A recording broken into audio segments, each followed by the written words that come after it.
आप अपनी सुधामयी सर्वसमर्थ पतित पावनी अहेतु की कृपा से दुखी प्राणियों के हृदय में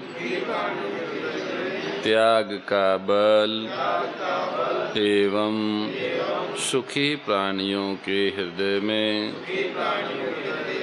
गौ सेवा का बल प्रदान करें, जिससे वे सुख दुख के बंधन से मुक्त हो आपके पवित्र प्रेम का आस्वादन कर कृतकृत्य हो जाएं।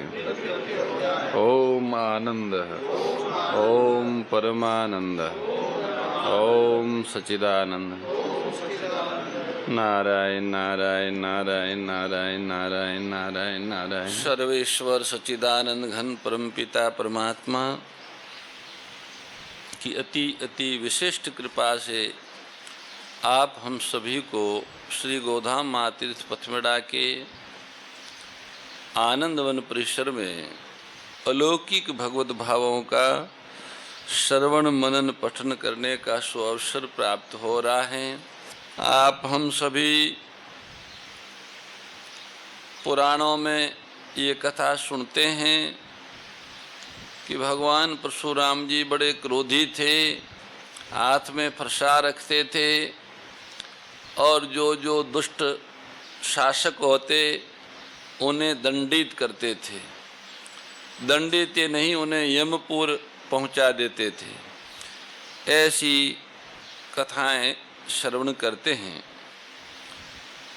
भगवान परशुराम जी की माता भक्तिमती श्रीमती रेणुका जी एवं राजा शस्त्रबाहु अर्जुन की धर्मपत्नी दोनों बहनें थीं, अर्थात श्री परशुराम जी के पिता श्री जमदग्नि जी एवं शस्त्रबाहु अर्जुन दोनों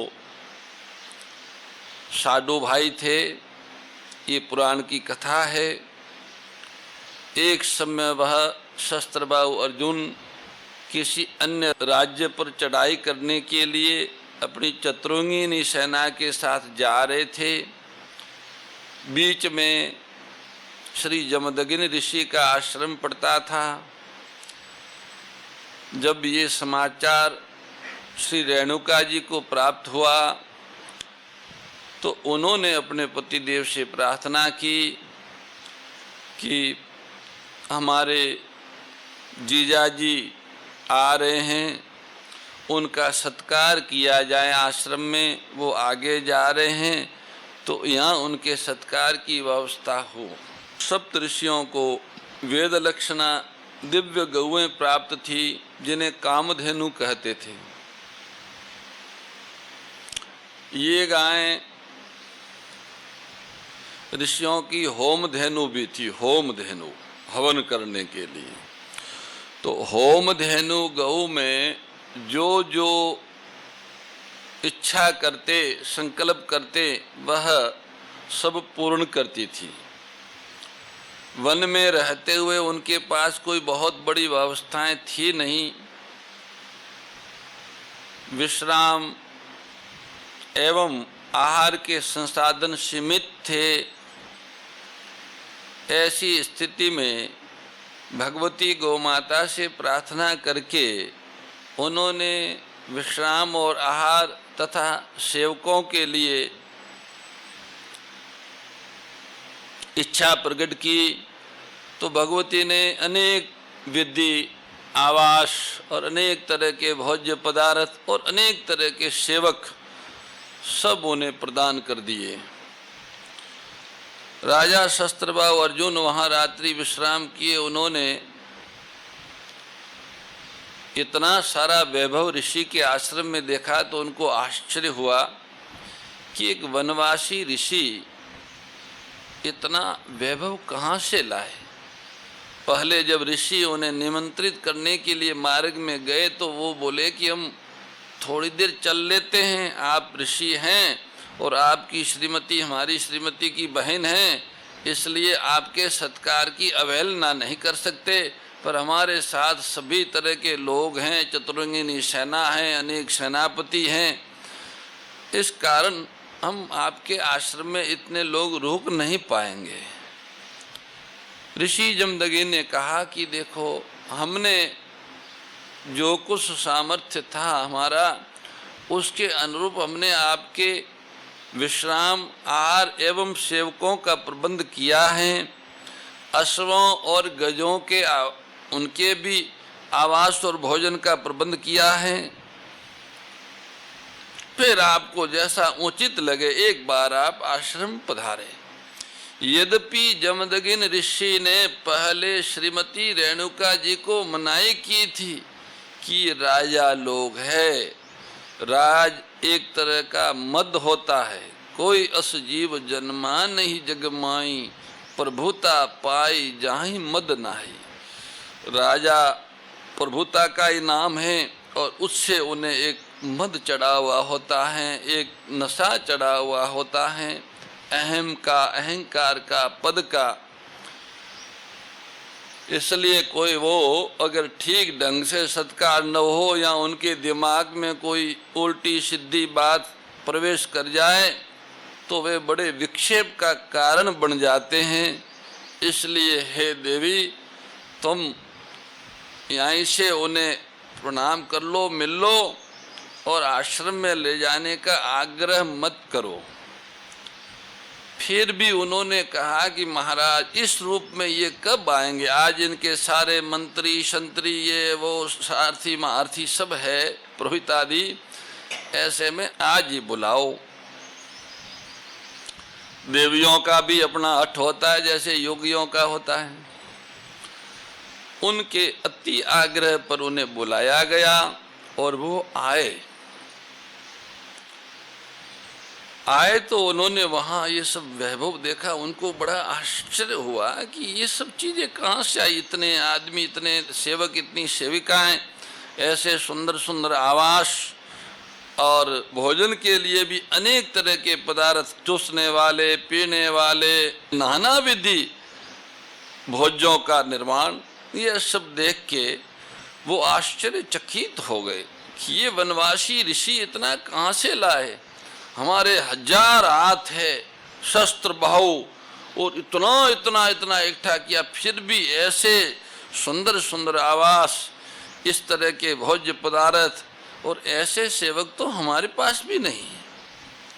चारों तरफ की इतनी शीतल मंद सुगंधित हवा, ये सब वातावरण, उसको देख के उसके मन में एक ललक जगी कि इसके पास जो भी सिद्धि हो इस तरह का करने की, वो सिद्धि मुझे लेनी ही है और आज रात यहाँ ही रुकना है। पता लगाओ उनके जो गुप्तचर थे उनसे कि ये सब चीजें कहाँ से आ रही है, इनका नियंत्रण कहाँ से हो रहा है, इनकी आपूर्ति कहाँ से हो रही। गुप्तचरों ने देखा एक स्थान पर बहुत सुंदर पर्णकुटीर टाइप एक मंदिर बना हुआ था, पर्णकुटी जैसा, चारों तरफ वृक्षावली थी, सुंदर सुंदर तुलसी, मरुआ आदि के वृक्ष लगे हुए थे और उस शीतल मंद और सुगंधित पवन में एक और दिव्य सुगंध गूगल के और घृत के धूम्र की चल रही थी, धुएं की। वो वहां पहुंचे तो वहां एक सवत्सा गौ माता उस मंदिर में विराजमान थी। वहीं से सारी आपूर्ति और सारा नियंत्रण होता था। वहीं से जो चीज चाहिए वो लाते थे। केवल सामग्री नहीं, सेवक भी वहां से ही प्रकट होते थे, सामग्री भी वहां से प्रकट हो रही थी, सब कुछ वहीं से आ रहा था। गुप्तचरों ने राजा शस्त्रबाहु अर्जुन को बताया कि ऐसे ऐसे एक मंदिर है और उसके अंदर एक सवत्सा गो है, वहीं से सब कुछ आ रहा है। ठीक है, राजा प्रातःकाल नित्य नियम से निवृत्त हो महर्षि जमदग्नि से मिले और कहा कि महाराज, यद्यपि क्षत्रिय को मांगना निषेध है, अनुचित है, क्षत्रिय देने वाला होता है, मैं राजा हूँ, मुझे देना चाहिए, पर मेरे मन में एक बहुत कमी अनुभव हो रही है। आप ऋषि हैं, भूदेवता हैं, उदार हैं, आप मेरी जो आकांक्षा है उसे पूरी करेंगे। जमदग्नि ऋषि बोले, आप तो साक्षात भगवान दत्तात्रेय जी के शिष्य हो, हजारों हाथ है आपके पास, अनेक प्रकार की सिद्धियों हैं, आपको क्या कमी है? बोले महाराज, आपके यहाँ एक गौ माता है, सवत्सा गौ माता, वो हमको चाहिए। आप यहाँ वन में रहते हैं, वनवासी राजा आया तो आपकी ये गो चुरा ले जाएगा, होम धेनु, इसलिए आपकी साली हैं, वो इनकी सेवा करेगी, वो स्वयं आरती करेगी, आप इस गौ को हमारे यहाँ ही दे दीजिएगा। ब्रह्म ऋषि ने कहा, महर्षि ने कहा कि महाराज, ये गौ हमारी नहीं है, हमारे पास धरोहर के रूप में है, ये ईश्वरीय गौ है, उन्होंने हमारे लक्ष्य की पूर्ति की सहायता के रूप में इन्हें भेजा है, हम इनको आपको नहीं दे सकते। सकल शास्त्र की स्वामी, सकल शास्त्र की स्वामी, श्रुतियों के रानी, ओम जय भगवद गीते।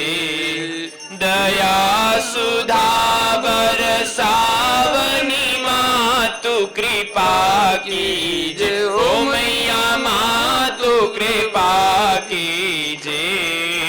हरि पद प्रेम दान कर, प्रभु पद प्रेम दान कर, अपनो कर लीजे। ओम जय भगवद गीते, जय भगवद गीते, ओ मैया जय भगवद गीते। हरि कमल विहारिणी, प्रभु हिय कमल विहारिणी, सुंदर सुपुनीते। ओम जय भगवद गीते।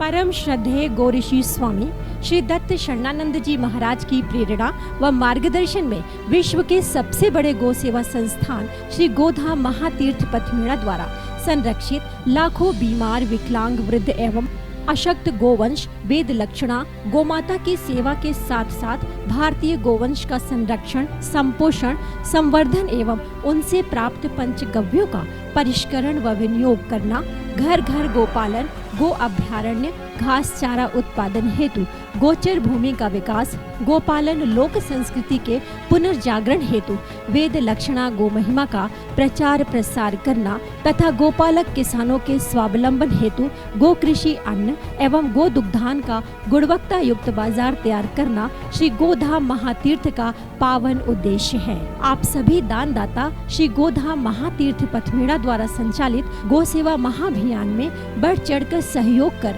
लाखों बीमार, विकलांग, वृद्ध एवं अशक्त गोवंश के गोग्रास सेवा हेतु श्री गोधाम महातीर्थ पथमेड़ा लोक पुण्यार्थ न्यास के बैंक ऑफ बड़ौदा खाता संख्या 0849010002387 IFSC कोड BARB 0 ASHRAM शाखा आश्रम रोड अहमदाबाद में गोग्रास सेवा निमित्त जमा कर सकते हैं। अधिक जानकारी के लिए संपर्क करें 7742093179 7665059999 7073000151।